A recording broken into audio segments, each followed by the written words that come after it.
आघाडीमध्ये गौरव अग्रवाल यांचा या ठिकाणी भाजपात प्रवेश झालेला आहे। या सर्व त्यानंतर कांदा साखर कारखान्याचे व्हाईस चेअरमन शिवाजीराव बस्ते यांचा या ठिकाणी भारतीय जनता पक्षामध्ये प्रवेश होतोय। सर्व प्रवेशार्थींचं या ठिकाणी भारतीय जनता पक्षामध्ये स्वागत आहे।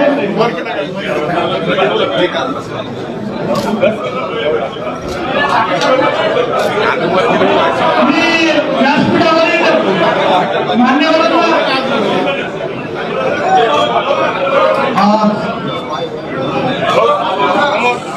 संदीप देवजी जाधव, सरपंच तलवडे,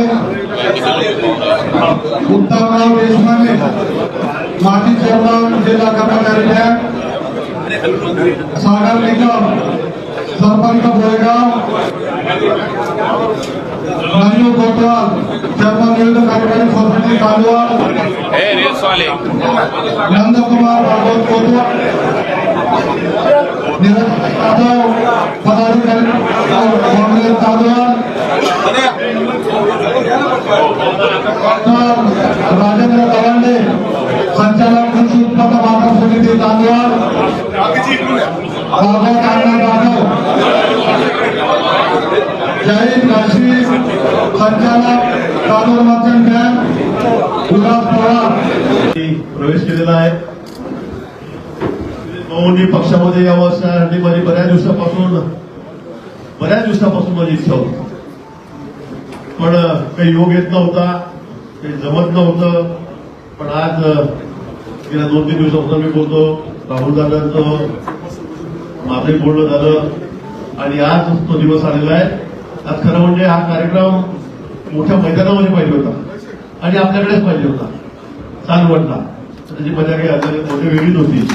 पण आज मुख्यमंत्री येत आहे, खूप कार्यक्रम या ठिकाणी शहरामध्ये आहेत। कुंभमेळ्याच्या निमित्ताने वेळ आता कमी आहे, निवडणुका घोषित झालेल्या आहेत। त्यामुळे आता निवडणुकीमध्ये ज्यावेळेला येऊ त्यावेळेला मोठी सभा होईल, त्यावेळेला निश्चित आपण एकमेकांशी संवाद साधू, बोलू। पण आज शिरीष भाऊ आहेत आणि त्यांच्याबरोबर अनेक सगळे मातबर देतील आपल्या भागातले, सहकार क्षेत्रातले, राजकारणातले आहेत, सामाजिक कार्यकर्ते आहेत। त्यांनी सर्वांनी पक्षामध्ये प्रवेश केलेला आहे। त्यामध्ये विशेष करून शिरीष भाऊ कोतवाल तर आहेच, त्याबरोबर अनेक नाव आहेत, कोणाकोणाचं नाव घेऊन या ठिकाणी। पण शहरामध्ये सुद्धा प्रमुख पदाधिकारी कार्यकर्ते वेगळ्या पक्षांचे त्यांनी सुद्धा या ठिकाणी प्रवेश केलेला आहे। गुरुजी बग्गा हे अनेक दिवसापासून आपल्याला माहित आहे, त्या नगरसेवक आहेत, महापौर राहिलेले आहेत, महानगरपालिका नाशिकचे, त्यांनी सुद्धा या ठिकाणी प्रवेश केलेला आहे। माजी नगरसेविका नंदिनीताई बोडके, माजी विमलताई नरेश पाटील, नीलम पाटील यांनी सुद्धा या ठिकाणी प्रवेश केलेला आहे। आमचे इथले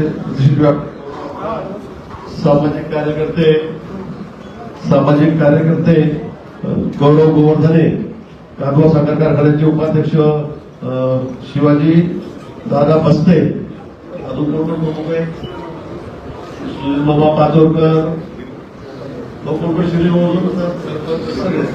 अनेक सरपंच आहेत, सहकार क्षेत्रातले प्रमुख पदाधिकारी आहेत।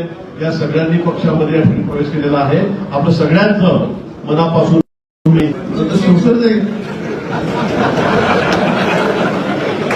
पण आता हा प्रवेश तुमचा शेवटचा, कुठे प्रवेश करायचा ठरलं सगळ्यांचा, कारण आपण मुख्य प्रवाहामध्ये आलेला आहात।